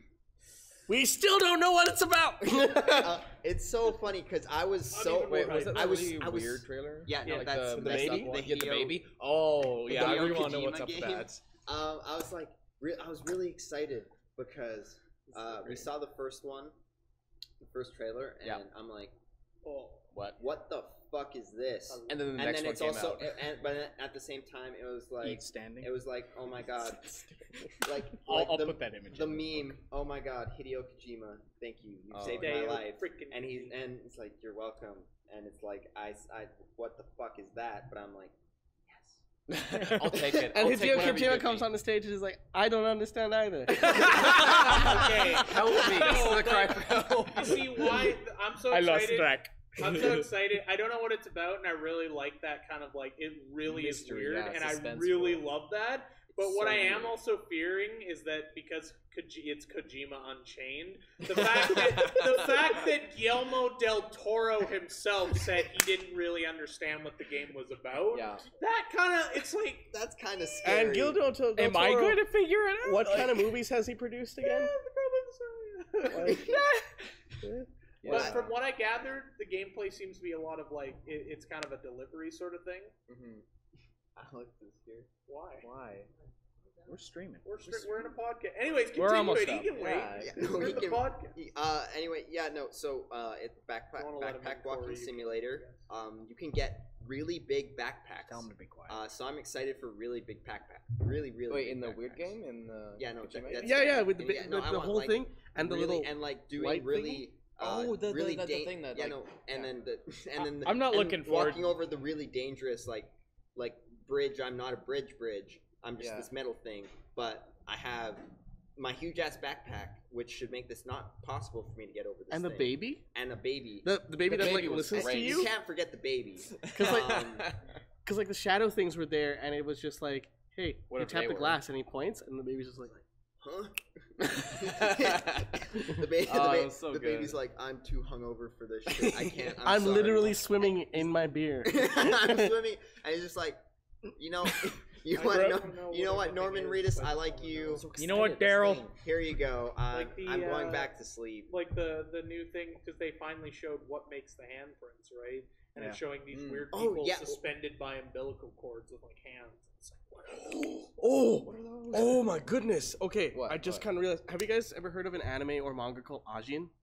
No. It sounds familiar. Okay, so the premise of it is that those weird fuzzy looking static beings. Okay, the visible, the black thing. Boys. Yeah, with the umbilical cords. Yeah. Right. So once he has a light on his backpack charging, and the baby's kind of guiding him. Okay, so that's also how I saw it. It's like, the baby's guiding him for some reason. I thought it was kind of warning him where they are. Yeah, no, it is. Like, because it's Kojima stealth, right? What it was keeping him from being seen. Yeah. So either way, it was a stealth. It was a stealth. So he's using the light to keep hidden, which is kind of cool. Which is Kojima Unchained stealth. Kept you waiting, huh? But here's the thing. The cool thing is that Ajin are pretty much, they look exactly the same as that, and it's pretty influential in Japan. So I wouldn't be surprised if Kojima took cues from what Ajin are on that. We can read a thread on the internet somewhere saying that yes, this is essentially what it is. But go on. But an Ajin essentially is when you die. If you are you have a mutant gene, and then when you die, for some reason you are reborn. Like you kind of like say a truck hits me and I have the Ajin gene, I'll get back up. My bones will crack back into place, and like things will pop back in and stuff. And my life force that died becomes some otherworldly figure that follows me around. It's changed to me. And it kind of, the more I die, the more it takes on a form of its own and stuff like that.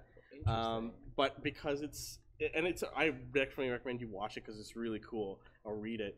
But then Ajin start remembering memories of past you, and they're really destructive to living beings. And I just realized that really reminded me, because like you can't see them. You can only see them if you have an Ajin, if you have the gene. And it's kind of neat because you can see these beings, but we know that they'll fuck shit up. And, right. They'll fuck shit up, because after the first trailer, Buddy's like, oh no, it's got me. I don't want to go with it. I want to kill. Yeah, I want to be gone. Yeah. Oh my god, they're not nice.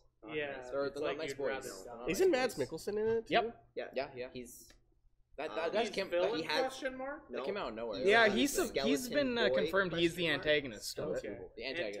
Oh, Yeah, he's the antagonist, but not. It doesn't say villain. Skeleton warriors. It just says antagonist. He's got like They're plugged into him with the cords, which is also essentially chain. It turned into Kojima. What the fuck is this? And then watch it. Maybe this could possibly know what the fuck this is. Imagine when Death Stranding comes out, then Konami's will be like, hey, because they don't have Kojima anymore, so they'll have to wait till Kojima releases a game and they'll rip it off. So they'll take Death Stranding, but turn it into a zombie survival game. No. With the pachinko element. With the pachinko element. Backpack simulator, but I can't wait zombies I can't wait for my what the fuck backpack simulator. Backpack simulator. Next, last to sort of end off the E3 talk. The Elder Scrolls 6 Yes. was announced. I feel like me and I can see, Optimus over here are like we're both like I can feel the energy on that side. I can see Pop. I kind of want to see what your thoughts are. So I've kind of what I feel I've narrowed it down is to 2 spots. Right. First of all, I don't think it's going to be what people say of like, oh, they're going to do Elder Scrolls Arena, all of Tamriel. It's like no, they're not going to do that again. Like I just don't think they'll do it. Bethesda's generally pretty good about they're keeping what they've always done with like Morrowind, Oblivion. Keeping in general areas where these races come from. You don't right? stretch yourself out. You can make looking at the game. Landscapes. The 2 things I think it's going to be is it's going to be either. I think the safe bet is that it very well could be High Rock again, or because like we had Daggerfall, but like Daggerfall was pretty limited in terms of like what it could show. So I think High Rock is a very safe bet. It's a very interesting place because it has a lot of the Breton elements as well. Yep. Along with like it's next to I can't remember Orkinium, which is I probably mispronounced it, the Orcish province, right? So it probably has a lot there. What I think, and I kind of want to see, is it also could be for the Joe. Yeah, it also could be elsewhere, which is the. What was that? It's in the south. It's the Khajiit province. Oh yeah, I was about to say. I was like, because I think it's the landscape, everybody's like, oh, elsewhere is a desert. It's like, well, no, because elsewhere is actually a tropical landscape. Like it's like an oasis. Mm-hmm. And the reason that I want it to be an elsewhere is because in Skyrim there's a lot of lore about the moons going missing for a 2-year period, and the moons are directly tied to Khajiit culture and their very being. Mm-hmm. Depending on how the moons look or how the Khajiit are born. They could either be normal Khajiit, they could be giant battle cats, or they can be little house cats. Yeah. Right? With that they have the intelligence of. And I'm thinking, like, that's very... that's kind of interesting, I think. I think going into the Khajiit province will be a very good move by them, because, like, you've seen Khajiit in Oblivion and all these games. They're very important. They're such an iconic race they are very these Elder Scrolls games. Like absolutely. When you think of Elder Scrolls, you don't think of Bretons or Redguard. You think of like either orcs, like maybe Nords because Skyrim was so popular, and like Khajiit and Argonians, those type of things. So like they would really, I don't know, I think the fans would really love it if Khajiit province would come in. But the thing is, if it's an oasis, like the footage we saw was something you could classify as a desert. It's just not like a desert like you think, like a sand desert, because there's different kinds of deserts. And I think the coastline was also an indication, because the coastline was if we're heading north and we looked at the coastline was east, right? Yeah. And I think High Rock has an eastern coastline like that. Elsewhere also does. So I think that's kind of... I was hoping for Hammerfell personally, because Hammerfell... Me too. Because the only Hammerfell exploration is in this little side game called Elder Scrolls Adventures Redguard, where you go to Stros Makai, which is like an island. I've seen that game. It's not a good game. It's not like it's not a very explorative And personally, game. I love the whole Redguard race. So like I would love to go into like the whole Redguard background. I love the name of Hammerfell because in lore, that's so cool. Hammerfell. He just threw a hammer, and that's where it fell, and his people would settle there. That's why it's called Hammer. Oh my god! But a lot of makes people, so much sense. What I don't get is I don't hate on them, but I just don't get the people who are like, I want it to be in Black Marsh, and it's like, you know what's in Black Marsh? Giant bugs and Argonians. That's it. It'd become a survival craft game, and we're already getting the 4 horsemen of the apocalypse. We're already getting. They have Argonian stuff with Morrowind. We're done with all that. Yeah, like Morrowind is good enough that it like shows the alien. Yeah, I've been playing through it actually for the first time. It's fantastic. Yeah, it's pretty good. But that's my opinion on it. Yeah. Also, Elder Scrolls Blades looks pretty good. Mm-hmm. I like the look of it. I think it's good. It looks interesting. Yes. Mobile games never really got me going in the slightest, so I just don't care. Either. But personally, as somebody who could not get into Skyrim at all, as hard as I tried, it didn't push my button, and I couldn't get into it. I really like the idea of Skyrim and the Elder Scrolls games in general. So I'm really excited.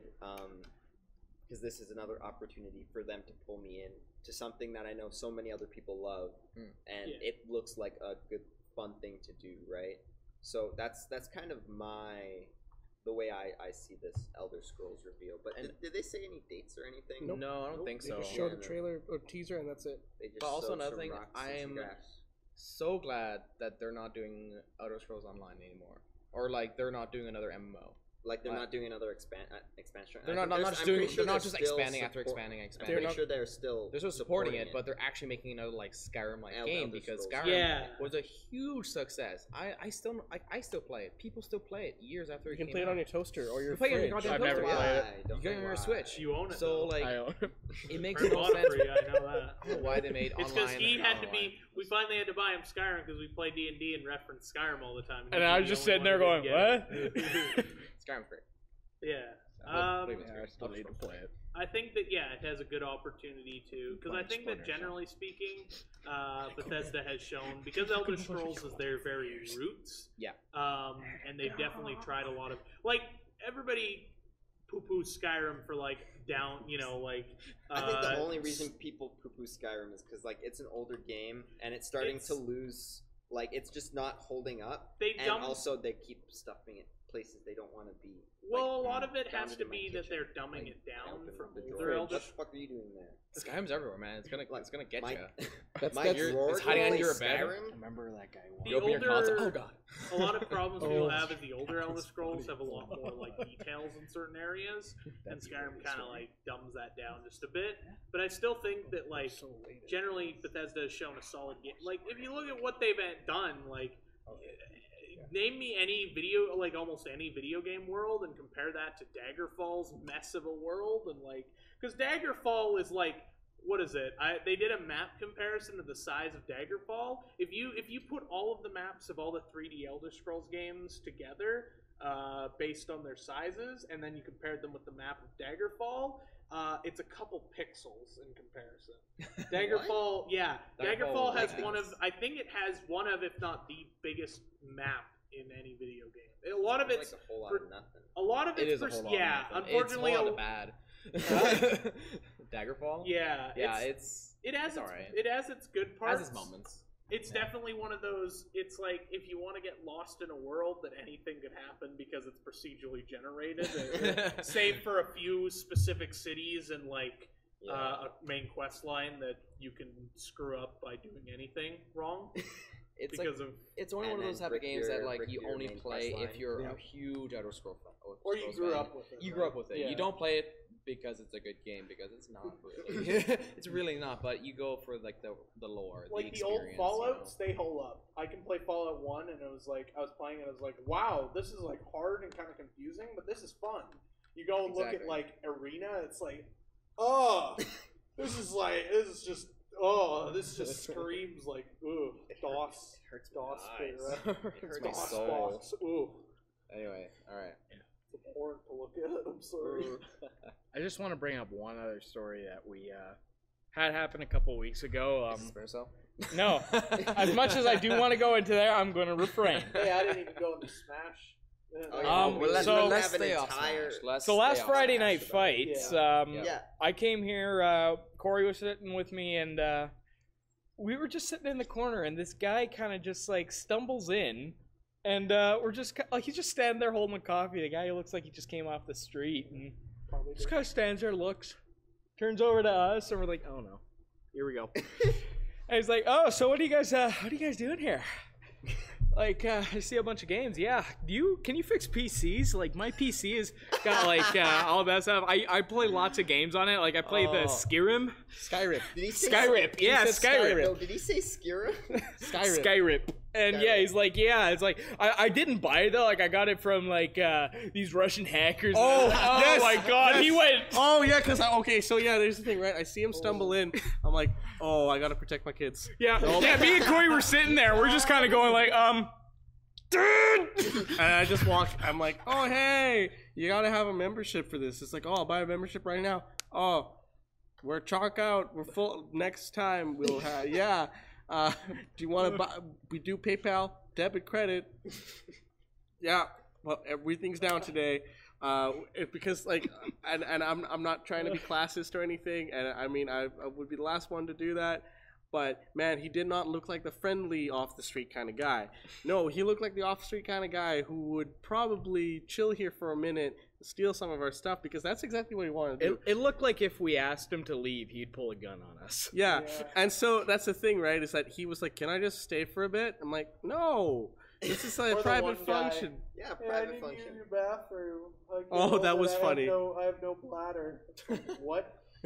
And so pretty much the moment he said that he got sky-ripped from those damned Russian hackers and started about how bad Russian people are, I was like, okay, well, I'm gonna leave you out right now. You go play your sky-rip all you want. Go play your sky-rip. Sky-rip from those. I like how he got something from them, but he's like, those fuckers. Hey, he gave me a free game, but I still hate them. Yeah, like it's anyway, it's like telling stories is a good segue because we're gonna do tales from the internet. Oh yeah. To end the. All right. Well, sorry, I was probably really close to the mic. Legalized Ranch. To end the. Legalized Ranch. Legalized Ranch. Ranch it up. To end our super special outside of the Vault podcast.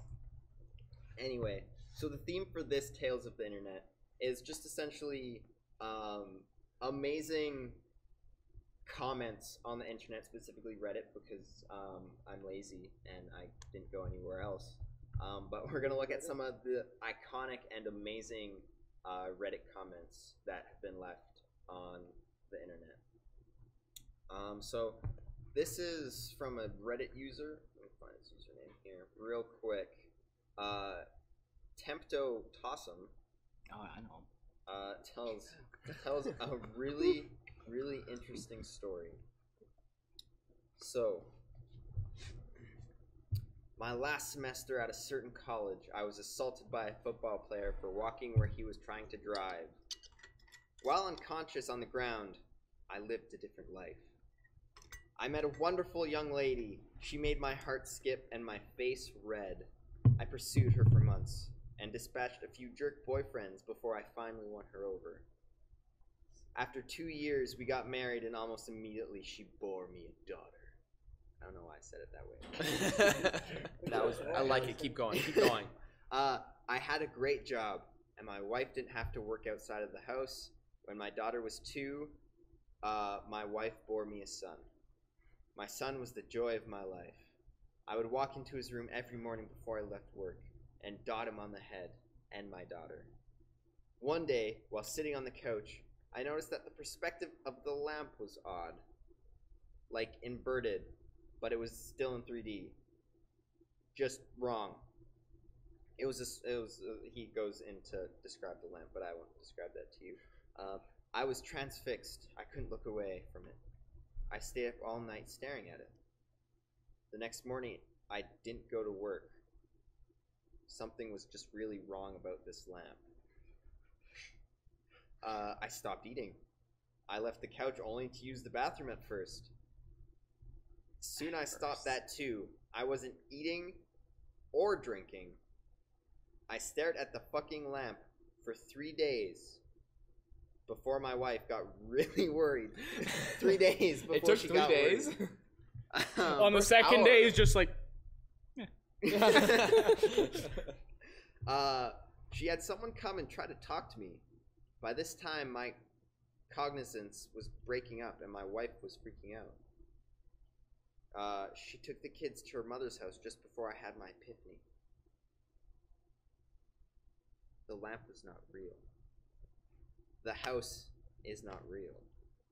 My wife, my kids, none of this is real. The last 10 years of my life are not fucking real. The lamp started to grow wider and deeper, and it was still inverted dimensions. It took up my entire perspective, and all I could see was red. I heard voices, screams, all kinds of weird noises, and I became aware of pain. A fucking shit ton of pain. The first words I said was, "I'm missing my teeth." And opened my eyes. I was laying on my back, on the sidewalk, surrounded by people that I didn't know. Lots were freaking out. I was completely confused. At some point, a cop scooped me up, walked me across the sidewalk grass, and threw me down in front of a cop car. I was still confused. I was taken to the hospital by the cop. Seems he didn't want to wait for the ambulance to arrive. and given CT scans and shit. I went through about 3 years of horrid depression.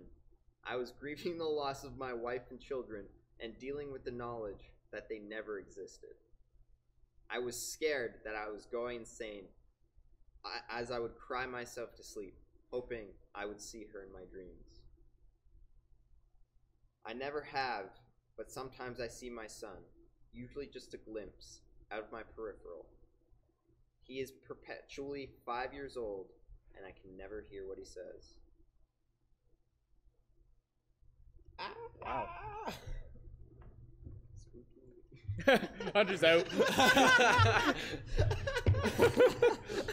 Man, that was free. I was so like zoned in. I was just like, oh man, God. Like that was good. That was good. Good story. Good story. And like, on that note, I think, like on a lighter note, I'll read you another story. It's less of a story, more of just a comment. I had a dream where those kids died. We're going more grim. That's fucked up right now. you heard it, Dad. Stay with me, buddy. His kid. Yeah, man. But not his kid. Just don't think about it. I don't know. I'm gonna think about it. Don't think about elephants. This is actually my personal favorite Reddit comment of all time, and it comes from the great subreddit, Our Grilled Cheese. Yeah. What's Our Grilled Cheese? It's about grilled cheese. It's a subreddit about grilled cheese, Max. And not melts. You fucking degenerate. Oh, anyway, trust me, I know the difference between milk. This is from Reddit user Fuck Blue Shells. I'm gonna try to read this as angrily as I can because this is a very angry rant. Go. A grilled cheese consists of 3 items. Cheese. Bread with spread, usually butter. This entire subreddit consists of melts. Almost every grilled cheese sandwich I see on here has other items added to it. The fact that this subreddit is called grilled cheese is nothing short of utter blasphemy. Let me start out by saying I have nothing against melts. I just hate their association with sandwiches that are not grilled cheeses. Adding cheese to your tuna sandwich, it's called tuna melt. Totally different. I want to add bacon and some pretentious breadcrumbs with spinach. I don't know what the hell you'd call that, but it's not a grilled cheese. I would be more than willing to wager I've eaten more grilled cheeses in my 21 years than any of you have in your entire lives. I have one almost every day, and sometimes more than just one. Want to personalize your grilled cheese? Use a mix of different cheeses, or sourdough, or French bread. But you want to add some pulled pork and take a picture of it? Make your own subreddit entitled Melts, because that's not a fucking grilled cheese sandwich. I am not a religious man, nor am I anything close to a culinary expert. But as a bland, white, Midwestern male, I'm honestly the most passionate person when it comes to grilled cheese and mac and cheese. All you foodies, stay the hell away from our grilled cheeses and stop associating your sandwich melts with them. Yet again, it is utter blasphemy, and it rocks me to the core of my pale being. Shit, I stopped lurking after 3 years and made this account for the sole purpose of posting this. I've seen post after post of people's grilled cheeses all over Reddit, and it's been driving me insane. The moment I saw this subreddit this morning, I finally snapped. Hell, I may even start my own subreddit, just because I know this one exists now.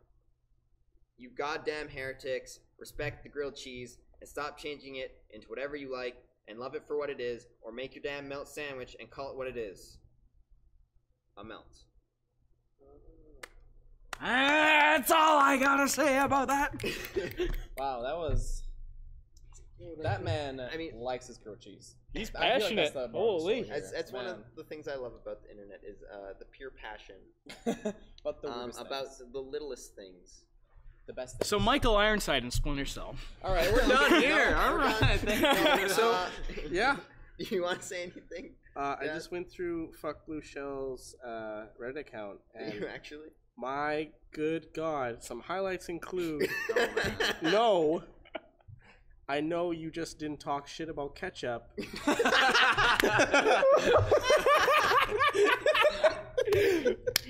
Next thing we're gonna go with the mayonnaise. And then finally, the classic. Oh, which one is this? A martyr involves death. I'm not dead yet. What? An internet legend. And like 90% of this is grilled cheese, 10% is melts, and 10% is are funny. Can we get in touch with this guy? I want to talk to him. Get him on interview. We won't next podcast. Get him on podcast, yeah. Do a grilled cheese podcast. We'll Skype him in. You know what? We'll actually have grilled cheese. We'll start eating grilled cheese on the podcast. We'll or just like we'll just have like whoever's running the stream cooking grilled cheese. We'll compendium. Fuck Blue Shell. Oh, that's a melt. That's a melt. That's a melt. Have you ever? Now that I just think about dumb internet thing, have you ever heard of? Have I ever mentioned Awful Fantasy? I don't. Okay. No, I feel like you might have, but like I don't. Well, really remember. I just want to take a time to shit. Awful Fantasy basically makes Awful Fantasy experts. So an example is this one. An immense portal opened, and the mutant army spilled out like some sort of mutant army-flavored pasta sauce, slowly covering that hot plate of spaghetti that simple folks like us call Earth. I can smell your thoughts, whispered Backlaw, the mind sniffer. You are here to kill... No. Wait. Now you're thinking about... Oh no, please stop. Please stop thinking about buckets of diarrhea. Backlog gag. But and what is it? I remember it's like, or my favorite one is the last one, this that I always remember. I'm not a wizard, I'm a magician, screamed Fed the Fantastic at the horde of charging orcs. Pick a card, he screamed as he died. Oh man, what a time it's been. What a time. What a time what we a live day. in. What like, a time. Too early to explore the world. What a time. 10:45. No, too late to explore the world, too early to explore space, but just in the perfect time to yell about grilled cheese, turn our memes into dreams, and then back into memes, and then into reality. For some great reason, it feels great. Welcome to 2018. Thanks for watching. This is going to be the end of the Volcast. I'm signing off. I'm Adam Katz Green from Volcanic. You say your name. Chris. It's Chris. It's Chris. Apparently. It's me. We did not know this. We just met him. It's the Chris. Oh yeah, you guys knew me by editor, right? and then Volcanic Dad. Volcanic Dad. Odie. That's Odie. Yeah. Odie. Volcanic Poptimus and Gurren Lagann episode 3 is never coming out. No. And then let's throw like some promos at the end of our Volcast for some of the events we're doing. Shout out to Volcanic Cells for producing Volcast. What? Yeah, that guy right there. Oh, yeah, the guy behind the camera. That you're not gonna see. Thank you. Thank you. Thank you. All right. And we'll probably get like a Unity 2 teaser at the end of this. Unity 2 teaser confirmed? The Unity 2 teaser confirmed. Unity 2 teaser? Confirmed. We'll probably throw the Rush promo at the end of this because that's really cool. That's coming Just up really stay tuned soon. for our events. They're gonna be sweet. Summer tour kicks off next week. And we're gonna try to be more active. Like we do every goddamn time. We will be more active. And we can end it now. You can turn off now. Stop. Kill it. Oh my god, it's so fucking hot.